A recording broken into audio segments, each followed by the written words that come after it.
So my tallow has melted. I've got it over a double boiler.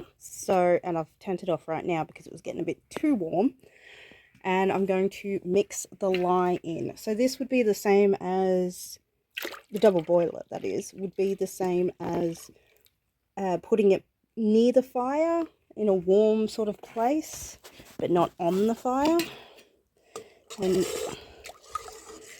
I'm going to mix through. It's very watery compared to the other soaps that I've demonstrated so far. Alright, I'm just giving it a bit of a whisk. Now, I'm just going to leave it as is because that water underneath is already boiled, so I already know it's quite hot. I'm going to put a lid on and I'm going to come back and check on it in 5 minutes. So we're at the 5-minute mark and all I can really see different is that it's a bit separated around the edges. So I'm just going to give it another quick whisk and I'll be back. Well, I'm going to keep doing this 5-minute thing, but I perhaps won't record every single one of them. So it's been a couple hours. I've just kept turning the heat on and off to keep it warm but not hot. And there isn't a huge amount of change. It's still got parts that are separated, if you can see there. And I just come along every time I think of it and give it a bit of a stir and then walk off again for a while. So nothing much has happened. It's been on a low heat all day and I've been stirring it as I go because there's a line of oil that you can see. That this white bit here is soap. That is obviously tallow, melted tallow, and when I start whisking you might get to see the lye underneath, so we'll just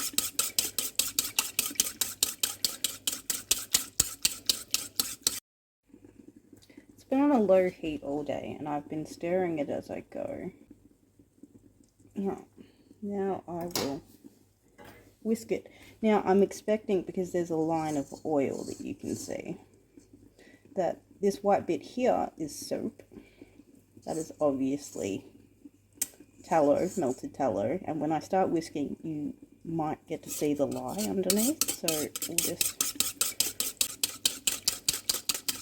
apparently you're not going to see it this time, which is a good sign. But you can see that as I mix it, it gets quite a lot darker, which means that there was definitely a lot of lye sitting underneath the fat and the soap. And that's it. I'm just going to leave it to cook until I go to bed. It is the next day and it has set. So now we're going to scrape out the soap slash fat and, or I think as it's described in the recipe, the curd, and we're going to provide new lye for it.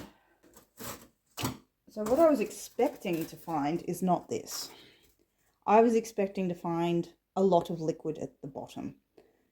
Given the fact that it's not there and what actually is there appears to be soap, what I might do is just melt it all back down, add a smidge more of the lye, and keep cooking.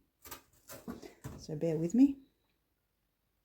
So it is still just melting down. That's why it looks so thick. I assure you that it is nowhere near finished. And now I'm just going to introduce about half a cup.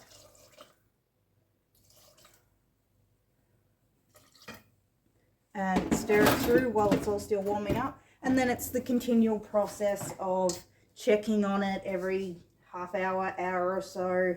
Are there any changes? Is there anything much going on? Giving it a stir.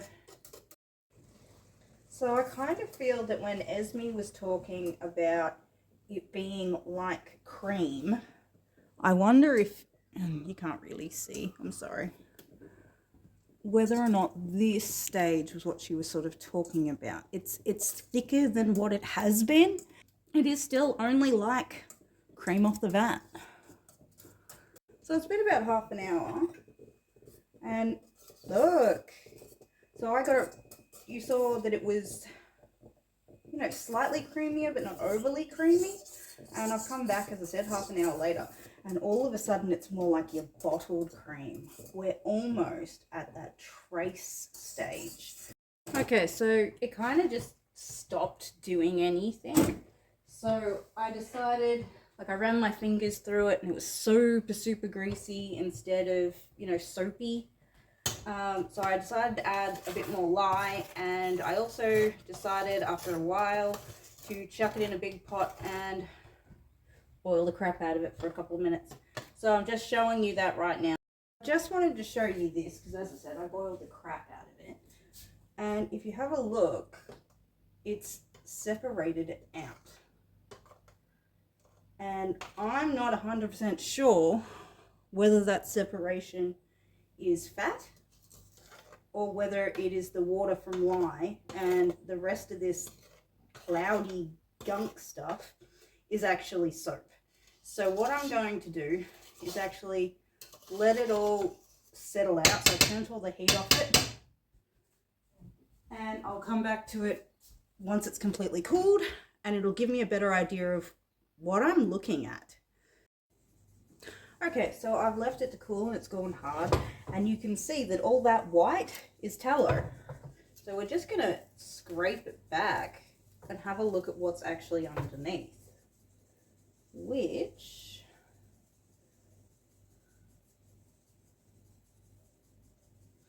might, hang on, I'm just gonna get it damp for a second.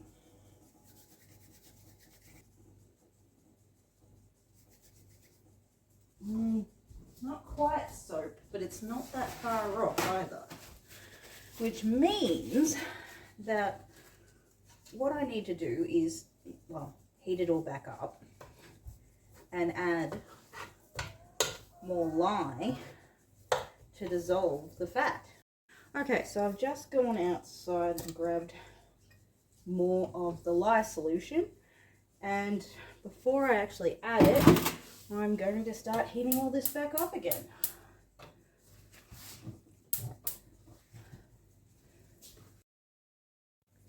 The oil has melted. I have got my lye, and I'm tipping a decent amount of it in because I think it's going to need it if I've gone off what we've done so far. So far we've used more than half of the original lye we started with, which is quite a lot. We're probably looking at more than a litre. So I've got plenty of wiggle room here, so I'm going to make the most of it. And if I get it wrong and it's we need more tallow, it's sitting in the fridge outside. So we've got a way to counterbalance it if needed. Okay, so I've been cooking down different amounts of the lye, and then you can see as it's running out from underneath that. Okay, so this is the next day, and on one side you can see, before I pulled it all up, I wasn't thinking, that there's a small amount of fat and a certain amount of soap, and on this other side you can see the lye that was sitting underneath it. So what I'm going to do is just warm everything back up again. Okay, so I'm just going to give a very brief science lesson. The lye underneath is a water base, which means that it heats more quickly than the oil on top and has a lower boiling point than oil, in this case tallow. So as it heats up, it needs to break free to let the excess water vapor escape, and that's how you get these weird little explosions going on. Okay, so I left it to cool after I was reasonably sure that I had cooked all of the lye out, and then I scraped off all the excess fat that came to the top. I can reintroduce that as needed. However, I don't think I have enough lye to actually turn all of the rest of that tallow into soap. So right now I'm just reheating it and getting it to melt back down again. And it kind of looks like peanut butter. Or at least it does to me. And the goal is to now sort of get it to thicken up into something that you could call soap. Okay, so it's been about 10 minutes and already it's starting to look more like gravy and behave a lot more like gravy, which is slightly weird, but I think it is what we're after. I am noticing that there's still a certain amount of fat that isn't mixing in, which I probably should have been a bit firmer when I was scraping it all off, but live and learn. I'm hoping that I can either get it to mix in or it'll end up in a clump at some point and I'll be able to let it cool and then just pull it out.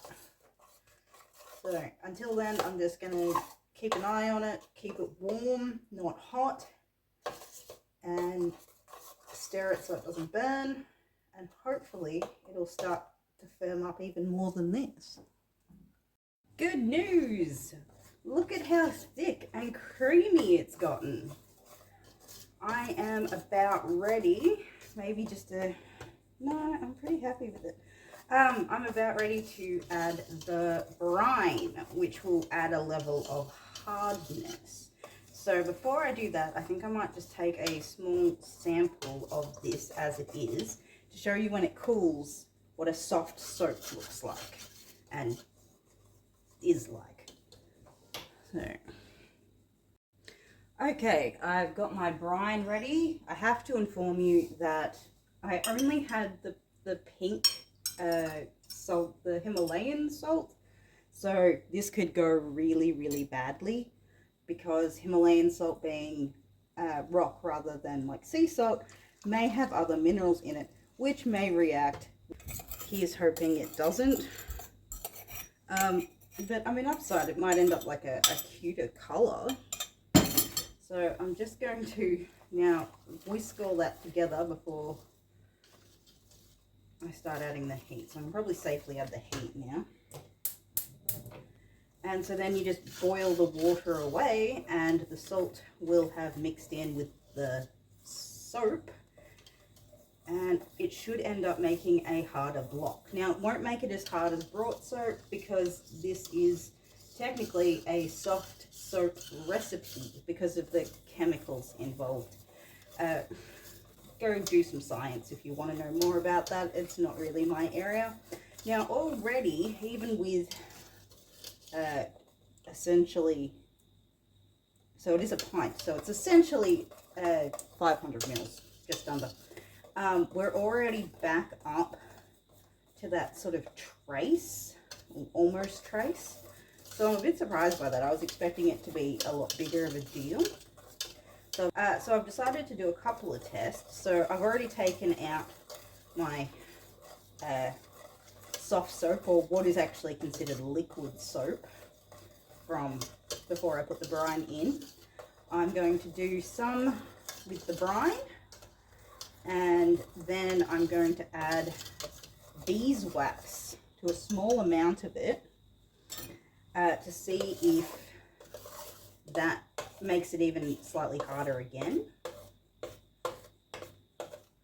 We've cooked the salt down and we're back to the cooked pumpkin, sort of stewed pumpkin sort of phase, which I think is at the right point to take it out. So I'm going to turn off the heat, grab my mold and spoon it, if I can get my mold to sit still long enough. And now I'm going to introduce my grated beeswax. I know it was on a cheese wrapper, it's just the rubbish I had on hand. So I'm going to have to just mix it through and hope that the heat is enough to melt it down. Okay, so it's only taken maybe a minute. It gave me enough time to put my divider in my mold and get it prepared to fill this one up. So, okay, so this is the following day after we put the grey soap in the mold. So, can you see that? Yep, those two pieces are just the salt, whereas the rest of the mess I've got sitting over here, is that in shot? Yep, is from adding a little bit of beeswax. And all of this here is leftovers that I've just mushed back together. So I can just squish that into another mold and try and reset it and see what happens, which is what I'm probably going to do. But I could also take a bit and go wash my hands. This particular mix, because of the lard, isn't overly soapy when you sort of think about it. Like, it does feel like soap to wash your hands, but there's not a lot in the way of like soap suds and that sort of thing. I'm going to ever so carefully try and stamp these for identification more than anything, and then leave them to dry for a couple of days, even though I can use them right now because it's a hot process technically.